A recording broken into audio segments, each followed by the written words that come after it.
any further along, just wanted to note that we are recording this session, and it will be posted on the Housing Development Opportunities webpage to make sure that anybody who might have wanted to attend but wasn't able to attend is able to get the same information as everybody here this morning. So my name is Lisa Helps. I'm the executive lead for project origination at BC Builds, and I'm joined by colleagues from the Township of Langley.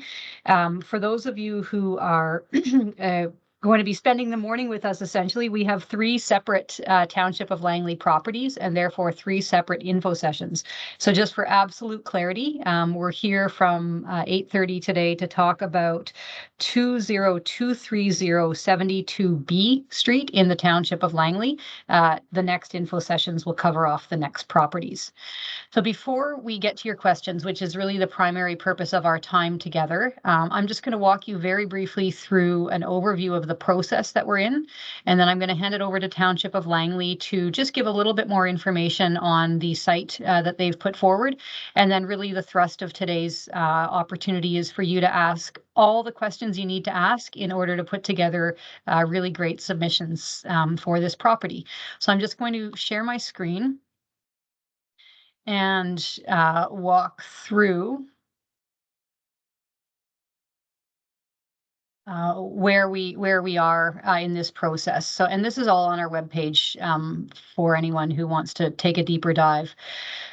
So we're here. There is zoned land posted on the BC Build site, and that's why you're here to learn more about that. Once you submit your proposals, and proposals for this opportunity are due on May the 30th, we'll move to this stage where an evaluation committee made up of BC Build staff and Township of Langley staff will jointly evaluate the proposals and select a successful proponent. Once that happens, we'll ask the successful proponent to sign with BC Builds and the Township of Langley a conditional land contribution letter.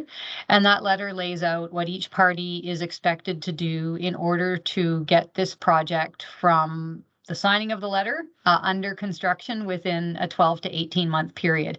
And if that sounds fast, it is, but that is part of the BC Builds mandate, is to deliver more homes quickly.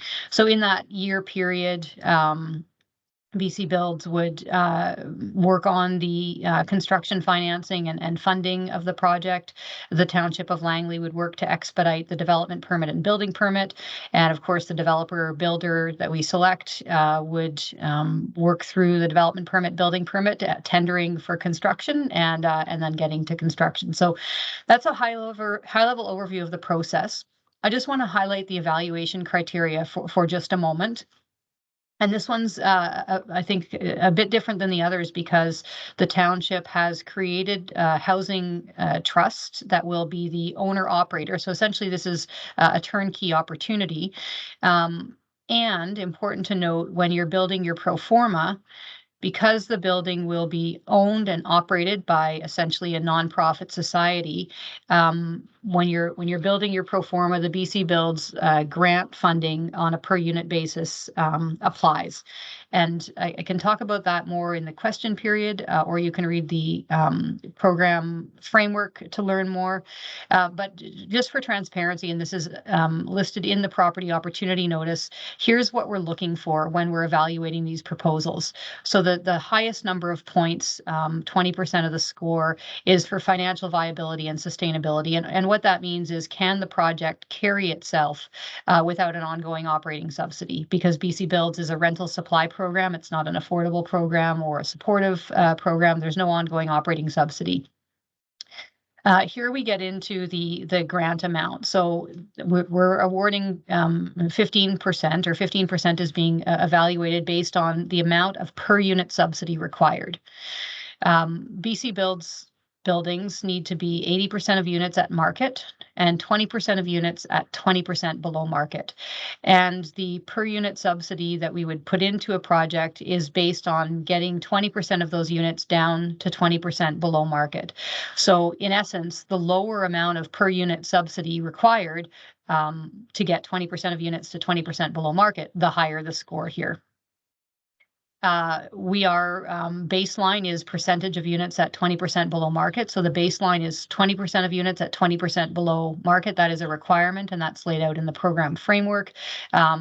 If you can do better with what you're bringing forward without putting or asking us to put more of a per unit subsidy in, there are points for that.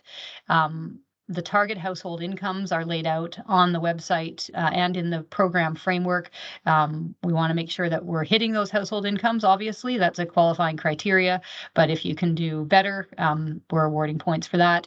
And then finally, the next big bucket is speed to market. How quickly can you deliver these homes, and how quickly can we get people living in these homes? There are some other points here at the bottom, which I won't go through, but please read them. And just to go back up to the mandatory requirements, so these are what I've just gone through is what is scored.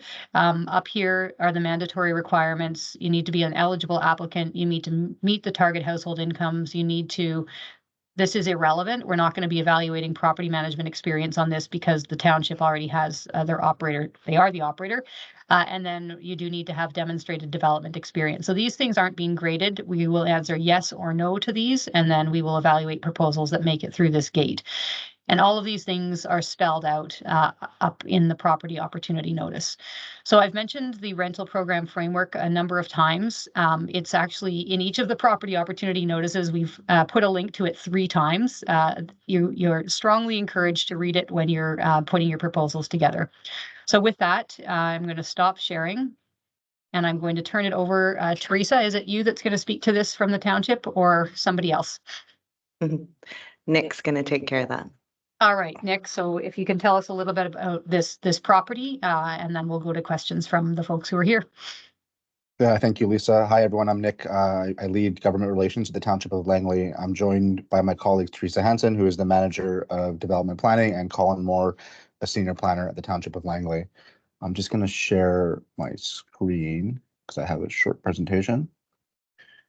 Okay, so as Lisa said, this site is at 2023072B Avenue.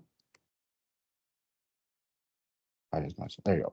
Here's an aerial photo of the site. It's located next to one of our township fire halls, an existing townhouse complex, and a under construction apartment building as well.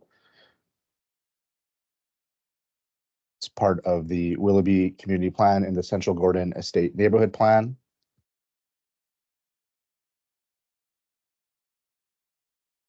The subject site is found, as I said, in Development Permit Area B of the Willoughby Community Plan, which outlines form and character guidelines for this area.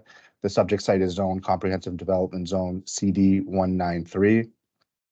Here are some conceptual images of buildings that the planning staff would like to see. The proposed density is 2.5 FSR, a maximum building height of 6 stories, lot coverage is 50%. There is a daycare use in there, although we are not asking for a daycare to be in the proposal. And this covers the uses in the CD 193 zone. That's it. Okay, excellent. Thank you very much, Nick. So the floor is now open for questions. If you feel comfortable turning on your camera to ask your question, that's great. If not, we will obviously monitor the chat as well. This is an opportunity to really flesh out what this site is about and what the township is looking for as you work to prepare your proposals. So sorry, Nick, Lisa, I just wanted to mention, as Lisa did mention, the township has created a nonprofit housing authority. And all of these sites would be managed through that. So we are not looking for an operator. Perfect. Thank you. Zoe, go ahead. Hi, Lisa and Nick. Thanks so much. And Teresa and Colin. Oh, sorry. Can you hear me? We sure can. Okay, great. Sorry, I'm getting a call coming in. In the notice of property, there's a requirement for some schematic design, floor plans and massing and location of the building on the property and all that. I noticed that wasn't spoken to yet today, and I'm just wondering if that does apply to these 3 properties with their proposal submission date of May 30th. Yes, it does. Okay, good. Thank you. You're welcome. Rob, go ahead. Hi, this may be a question more for Lisa.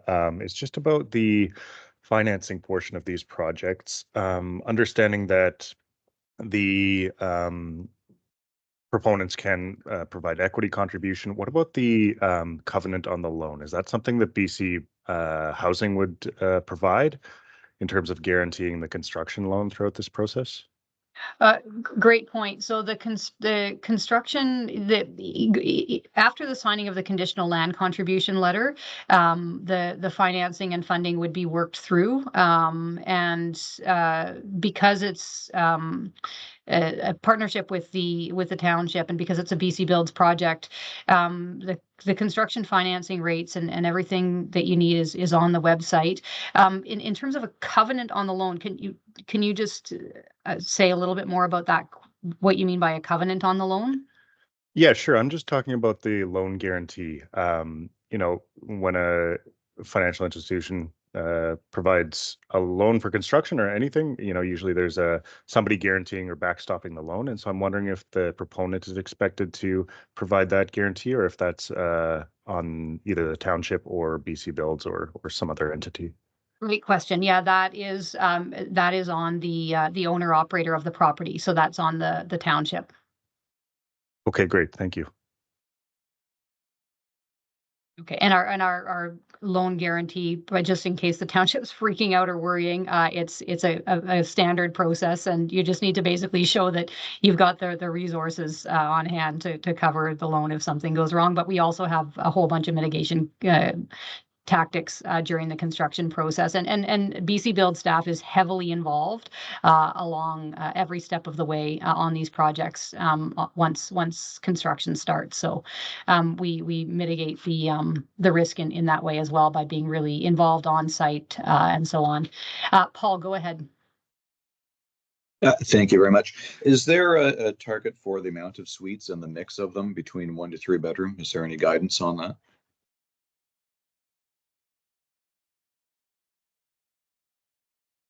Turn to the township.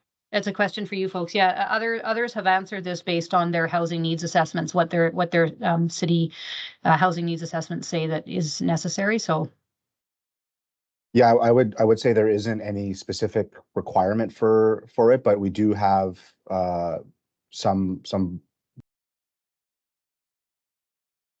bylaws that would cover that, or our housing needs reports, but there's nothing specific required in terms of the mix of 1 or 2 or 3 bedrooms. But I think there is something in the BC Builds program that gives a bit more credit for 2 and 3 bedrooms, if I'm correct, Lisa? yeah, I didn't go into that, but 5% of the scoring is allotted towards unit mix. But I would encourage everybody in the BC Builds program framework, which now you're bored of hearing about because I've mentioned it so many times. It says that our rental supply program is based on housing need, and obviously we couldn't put a link to all 191 municipalities in the province and their housing needs assessments, but would encourage everyone to read the housing needs assessment for the township for this site to see what it is that they're looking for. Yeah, and the township kind of exceeds its housing needs. So I think the more the merrier, but we just want, projects that are viable and can get financing. Teresa wants to add something. Council is currently working on some amendments to the OCP that has some direction in that regard, but they haven't yet been adopted. So that's a process that's underway right now. So it's a conversation that we're having about a mix of housing units within developments. So it would be encouraged to kind of consider that as part of your proposal. Can you say any more about that, Teresa, about what's being considered, just for folks who are putting in proposals?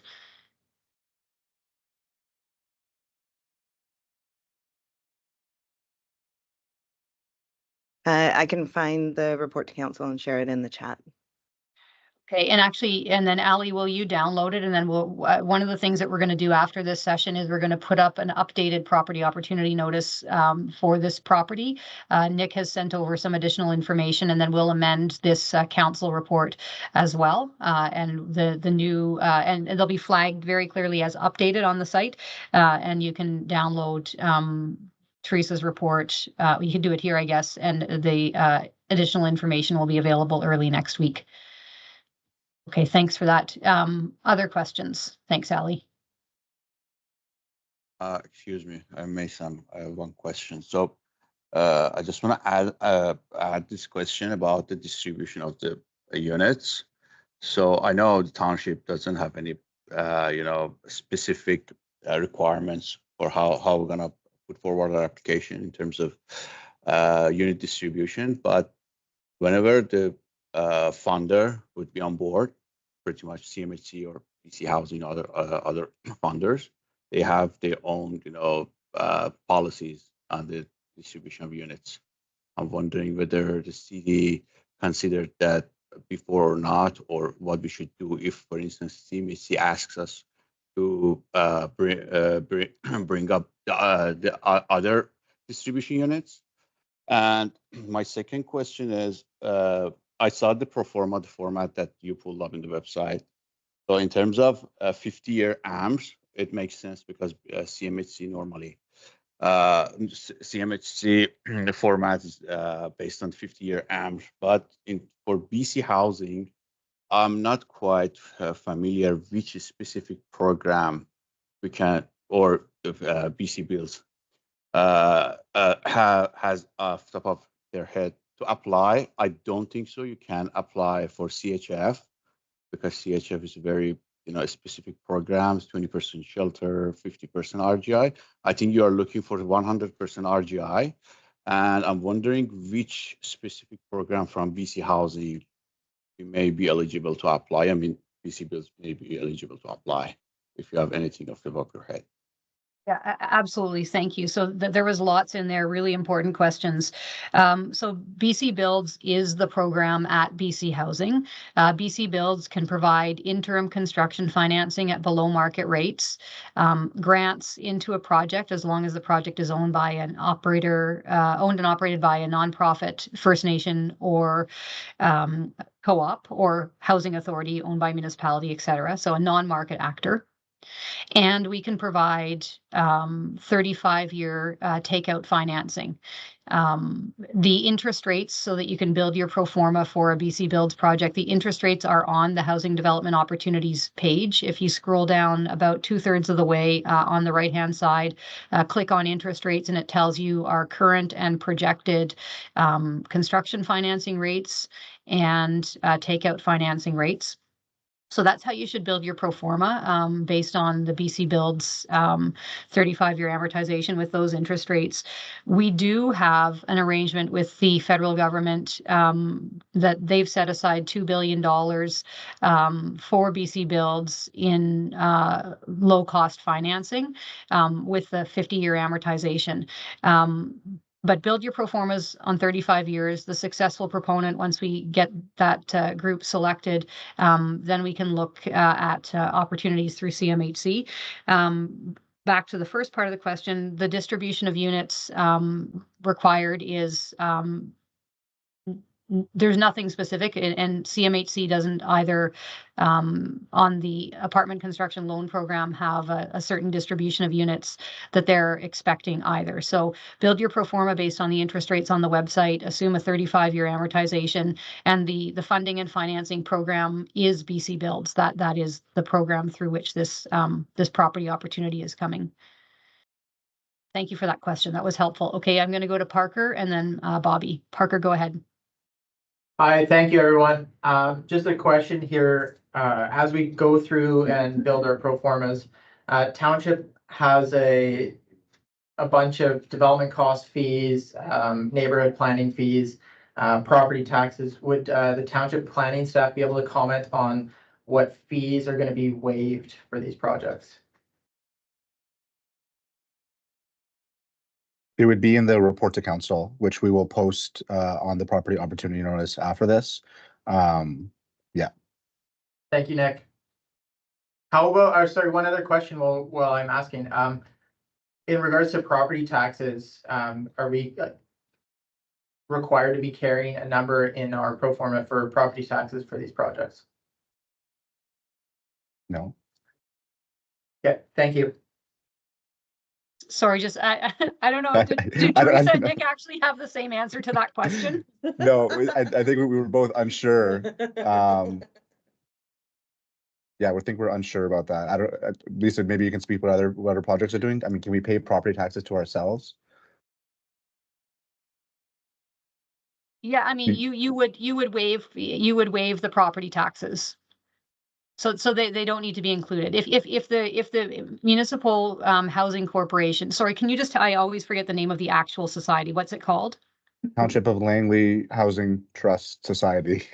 Okay, if the Township of Langley Housing Trust Society is not planning to pay property taxes to the Township of Langley, which is, of course, the township's prerogative, then there are no property taxes required to be built into the pro forma.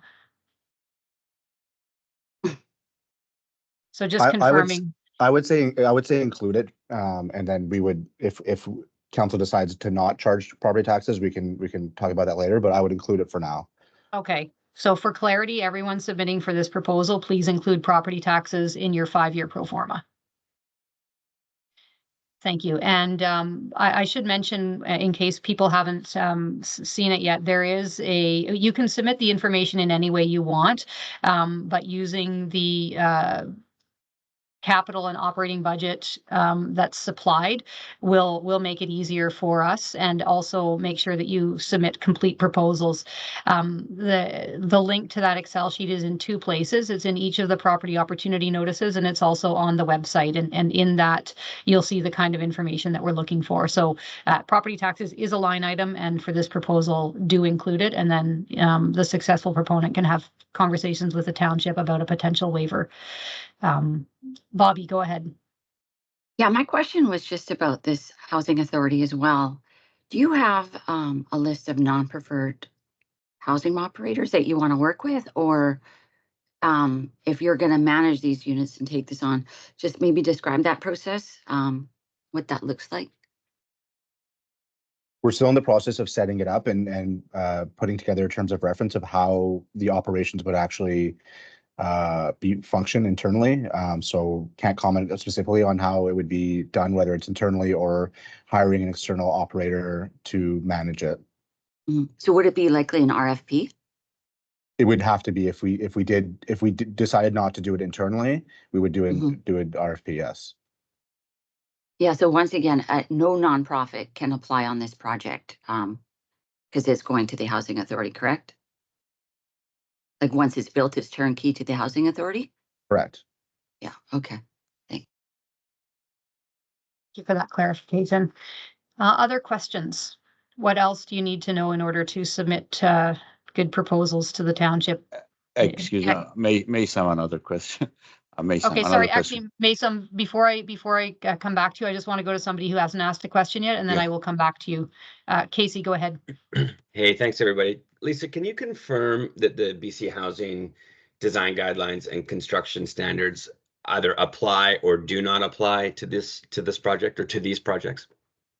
Great question. So that's also laid out in the program framework. For BC builds, buildings just need to be built to the BC Building Code. So the design guidelines and construction standards that are used on regular BC housing buildings do not apply. And the reason for that is there's no ongoing operating subsidy. These are regular market rental, essentially, buildings. So they should just be built to building code standards. Thanks for clarifying that. Okay, Mason, I'm going to come back to you. Okay, so 2 other questions. So in terms of DCSR, because I couldn't see any cash flow that in the pro forma. So, and because you're not going to provide OP subsidy, is there any cap on the DCR in our cash flow if we're going to put it in our pro forma or not from BC Housing for the next 35 years after finance takeout? And in terms of a step code, which is specific step code we should follow? I remember that I used to work with other design build companies, so that that was a different step code requirement was in place from BC Housing and the city. I'm wondering which step code you're looking for this development. Does Township have a higher requirement than the building code? Our current step is outlined in the Township of Langley building bylaw, and that would be the minimum expectation for the project. Okay, so The presumably current any. step in our BC building budget. Okay. So I mean, I would assume that anyone who's going to submit a proposal would read the Township of Langley building bylaw. So please read that for the step code requirements. In terms of requirements through BC builds, you're just required to, unless the township has something different, you're required to meet the current BC building code in terms of step code. There are 5 points awarded for sustainability measures that can be achieved without compromising the financial viability of the project. So that's also laid out in the property opportunity notice. And then to your question about the debt coverage ratio, we're looking for a 1.1 to 1 debt coverage ratio. I thought I saw another hand go up, but then the hand might have gone back down. We still have quite a bit of time here and want to make sure that everyone has ample opportunity to ask any question that you might need to ask in order to submit a proposal for this opportunity.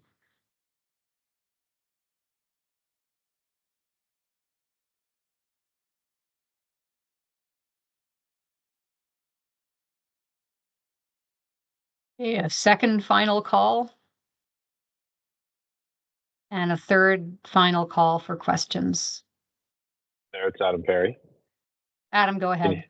How does the asset transfer take place to the township at the end of all this? So there's a design build, and then how is the ultimate transfer achieved? Are they actually purchasing the asset from the builder?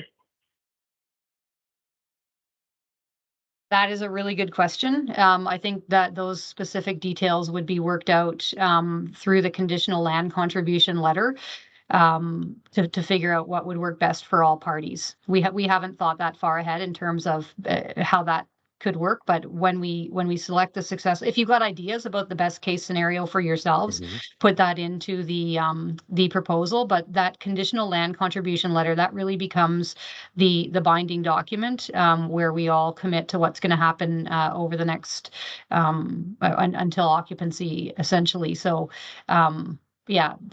that can be determined on a case by case basis to figure out what do you, well, I won't ask you to give any ideas away because you might have some good ones that you want to put into your proposal. But if there's a method that you think is cost efficient and effective on the asset transfer, that would be great to make note of in your proposals.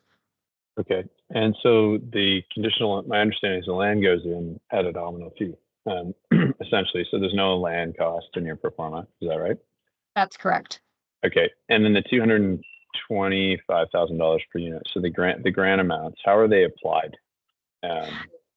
Yeah, great question. I covered that at the beginning, but I'm going to cover it again because I think it's really important for everyone to understand. The $225,000 is not the grant amount. That's the maximum above which a project would not be a BC Builds project because it would be non-viable. The way to calculate the grant amount is to determine how much does it cost when you're building your pro forma to get 20% of the units to 20% below market. The BC Builds building, it's 80% of units at market, 20% of units at 20% below market. What is the, equity gap? If you start at 100% at market, drop to 20% at market, what's the 20% of market, or 20% of units at 20% below market, what's the equity gap? And then really important though, the per unit grant amount applies to all of the units in the building, not just the 20% of units at 20% below. So it's a construction offset, lower the cost of construction to get 20% of units at 20% below when you're building. So let's just say it's 100 units.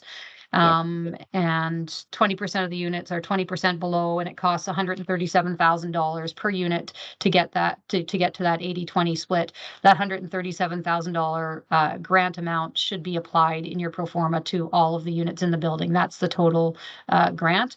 As pointed out when I went over the evaluation at the beginning, obviously we're looking to have as low a grant contribution as possible to each of these projects so we can make the grants go across as many buildings across the province as we can. So there are, I believe it's 15% of points awarded for, basically the lower the grant contribution, the better. And that's part of what's going to be evaluated. Okay, thanks. And then there was another evaluation criteria that set out points for exceeding that 20% of the units at 20% below. Obviously, that's going to generate extra grant. How are those two things or grant money required to drive the affordability up, or not the affordability up, but drive the number of units that are affordable up? How are those two Yeah. things balanced off against each other? Is it Yeah. the minimizing the grant amount that takes precedence, or is it driving more affordable units in the building? Yeah, great question. We don't have authorization to spend more grant amount than it takes to get 20% of units to 20% below. So if Got you it. can find other cost savings that are going to, chip down to, maybe you can get 23% of units to 20% below because you've got some fast construction methodology that's going to save money. Like, so the grant, our authorization is we can spend money to get 20% of the units to 20% below. Any other types of affordability need to come from other types of innovation. Okay, thanks. You're welcome. Thanks for those questions. That's really helpful. Zoe, go ahead. I've got one more. For the projects that have permitted commercial in the use, would the ownership of the commercial also transfer to the Township Community Housing Society? So I just want to be really careful that we're asking about this specific project because that's all that this meeting is about. Does this project have commercial envisioned? No. Okay. There's I'll permitted. ask my question on a different Yeah. one. Perfect. Yeah. Just Okay. so yeah, no, we have to be, because people are coming to the session for this property that they are interested in. I know it's a lot of time to spend with all of us this morning if you want to put in proposals for all three. But that's it. We are in a fair and transparent procurement process, so we really need to stick to that. Cool. Did it? Thanks. But did it say childcare in the proposal? You could add a childcare. It's And that would- permitted. It's permitted, but we're not asking for it to be included in this proposal. Okay. Okay. Thanks. Thanks for clarifying that, Bobby. All right, I'm going to do my first, second, and third call again. So first call for any further questions. Does it feel like a council meeting? Like a public hearing. Hey, Yeah, and I hi, know, Lisa. right? Hi. Hey, Lisa. Yeah. Hi, it's Lillian. Sorry, I can't find my little thing on my phone, so I'll just say hi. Quick question. Can you just clarify the financing for this project again? So the developer is going to receive a construction loan from BC Builds. Is that the intention? And then the takeout is from the city of Langley, or their nonprofit will do the takeout financing. Is that That's correct. the intended structure? Okay. That's So correct.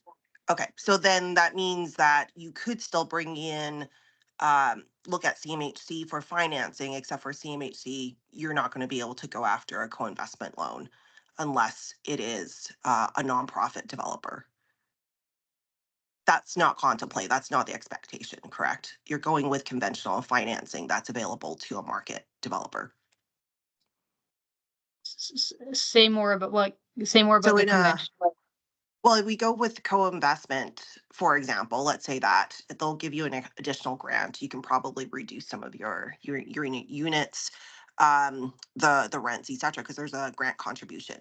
But the applicant has to be a nonprofit.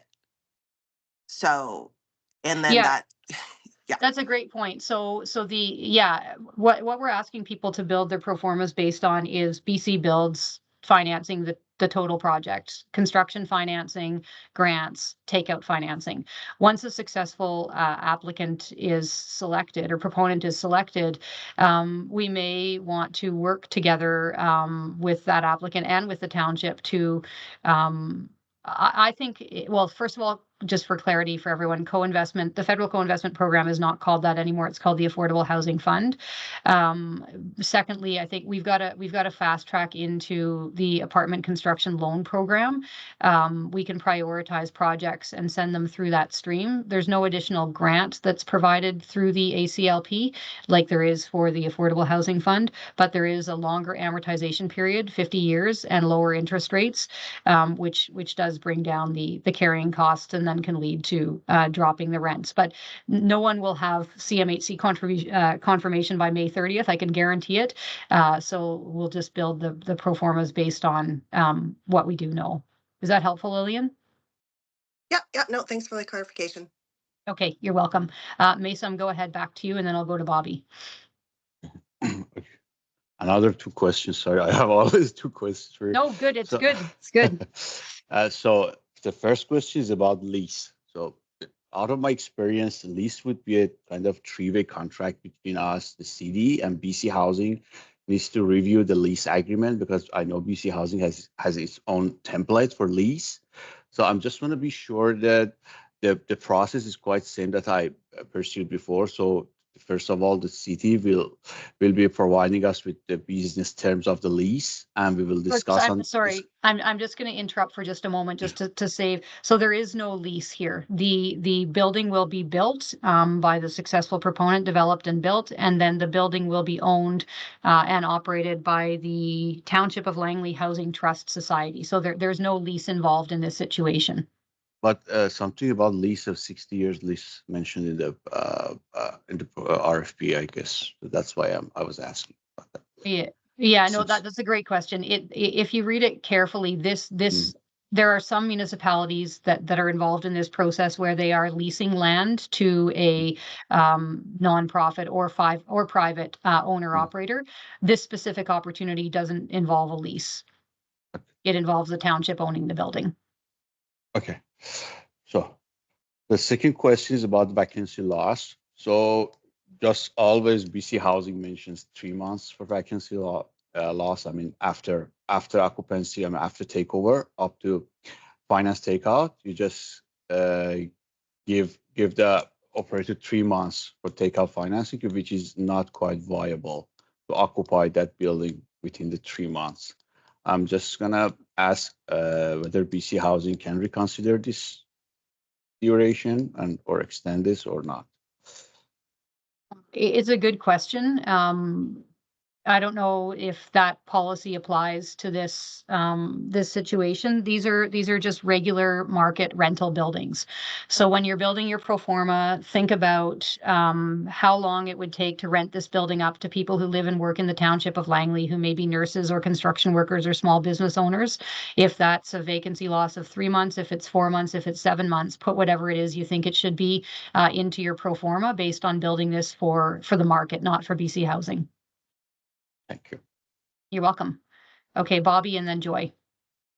Yeah, I was just brainstorming and thinking, when you get to that process of picking a nonprofit operator, there may be a way even that the nonprofit could bring equity, capital contribution to the project. So, I mean, I know the why. We often fundraise for our capital campaigns for housing projects. So just wondering, I know you're still organizing how this process is going to look, but that's something to consider as well.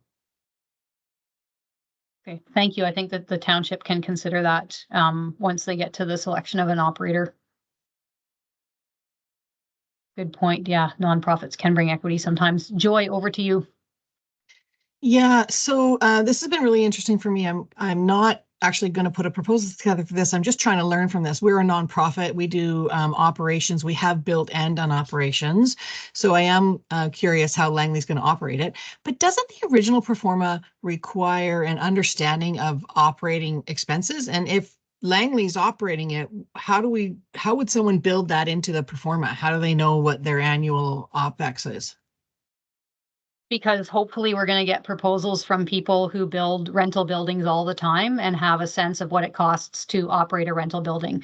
There's no, yeah, great question. There's no supports. There's no, it's just literally a regular rental building. Okay, thank you. Yeah. You're welcome. Great question. Thanks for fleshing that out. This is so, I love these sessions because like everyone's questions make us all get more clarity about what exactly the opportunity here is. Adam, go ahead, back to you. Yeah, Nick, you were mentioning that there would be a specific council report to reference for fee waivers.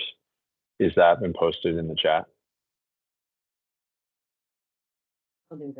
We'll do it right now. Yeah, it'll be included on the, I think I sent it to Lisa to include on the property opportunity notice. So hopefully we can get that up soon. Okay. Yeah, and for more detailed questions about that performer you've linked to on the BC Builds page, those questions can be sent directly to info@BC Builds. Yeah.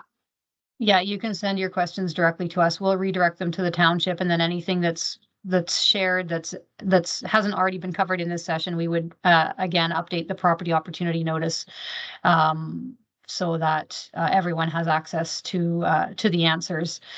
And just on that note, just all of our info sessions for all of the opportunities are this week. And so early next week, updated property opportunity notices for each property will be posted. So please read those before looking at your submission. Which reminds me, there were some, and I'm not sure if the person who sent us these questions in advance is here or not, but Nick or Teresa, do you have the series of questions that were sent that we could now ask and answer into this space? So that's covered off. Are you talking about the questions you sent to me? Yeah.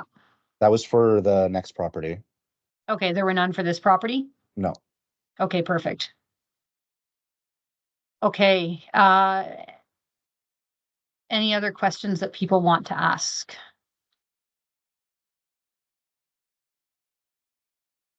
And for a second time. This may be a really basic question. Yeah, go ahead. Sorry, Chris Barbati here. This may be a very basic question, but I'm curious as to why the township is not just going for an RFP for a general contractor to build a rental building for them.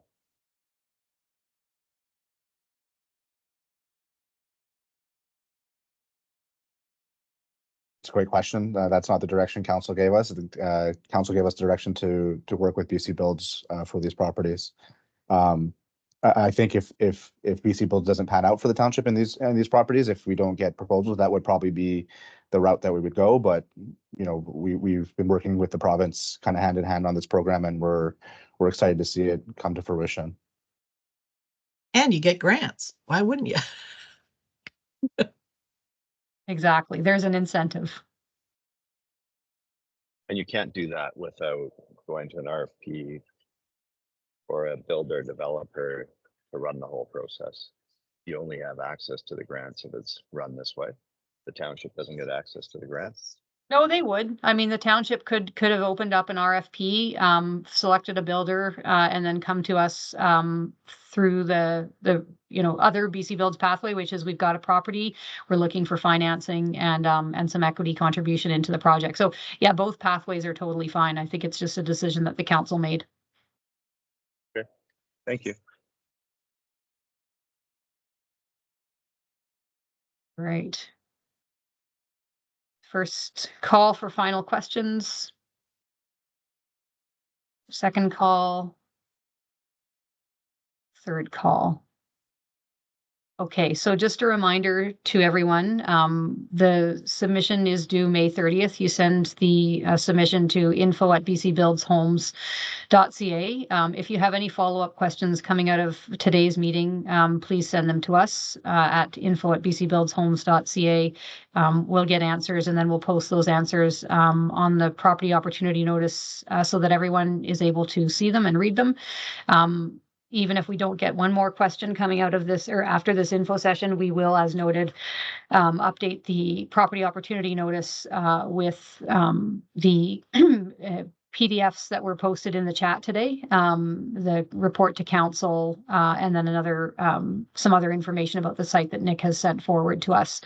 So look for that early next week. And if you want to recap anything that's in this info session, the video will also be posted to the same place where you signed up to register. It will then take you to this video link so you can recall any of the information that was shared. All right. And if you're coming to learn about 27200 block Fraser Highway, have a good 15 minutes and we'll see you at 9:30. Thanks, everyone. Thanks.